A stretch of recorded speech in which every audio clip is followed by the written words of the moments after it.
বন্ধুরা, আজ আমি আপনাদের সাথে শেয়ার করব আলু মটরশুঁটি দিয়ে রুই মাছের ঝাল। ভিডিওটি দেখে আপনারা খুব সহজেই শিখতে পারবেন কিভাবে রান্নাটি করতে হয়। প্রথমে কয়েক পিস রুই মাছকে নুন হলুদ মাখিয়ে একটি পাত্রে বেশ কিছুক্ষণ রাখতে হবে।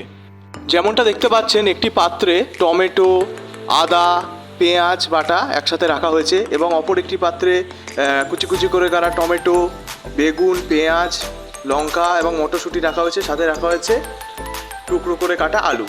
এইগুলি সব মাছের ঝাল তৈরিতে ব্যবহার করা হবে। আর চলে এলাম ভাজাভুজির পর্বে।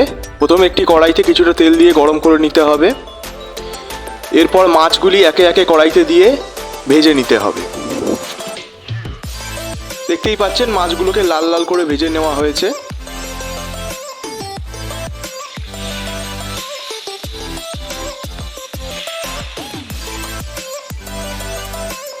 এবার কড়াইতে একে একে টুকরো টুকরো করে কেটে রাখা আলু, কুচি কুচি করে কেটে রাখা টমেটো, পেঁয়াজ, লঙ্কা দিয়ে দিতে হবে। সাথে দিয়ে দিতে হবে মটরশুঁটি।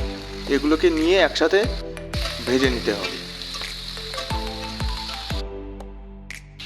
কড়াইতে পরিমাণ মতো লবণ ব্যবহার করা হলো এবং একে একে টমেটো, আদা এবং পেঁয়াজের যে পেস্ট তৈরি করে রাখা হয়েছিল তা কড়াইতে দেওয়া হলো।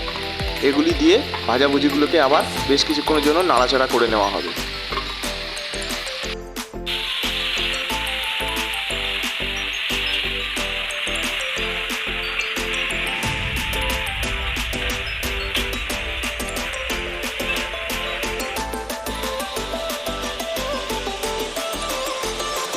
এবার একে একে কড়াইতে হলুদ গুঁড়ো, জিরে গুঁড়ো, ধনে গুঁড়ো এবং লঙ্কা গুঁড়ো ব্যবহার করা হবে।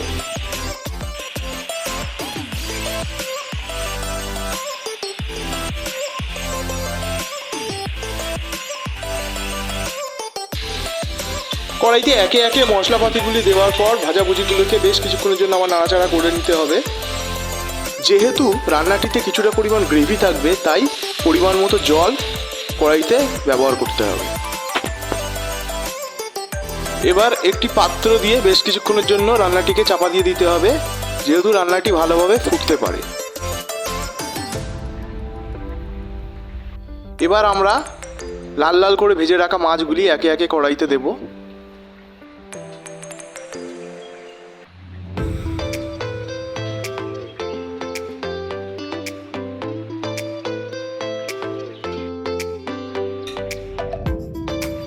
আবার বেশ কিছুক্ষণের জন্য একটি পাত্র দিয়ে রান্নাটিকে ঢাকা দিয়ে দেওয়া হবে, যাতে রান্নাটি আরও ভালোভাবে ফুটতে পারে। ফিরে আসছি ঢাকনা খোলার পর। যেমনটা দেখতে পাচ্ছেন, রান্নাটি প্রায় আমাদের হয়ে এসছে। এবার গরম মশলা দিয়ে নেড়ে চেড়ে রান্নাটিকে আমরা নামিয়ে নেব।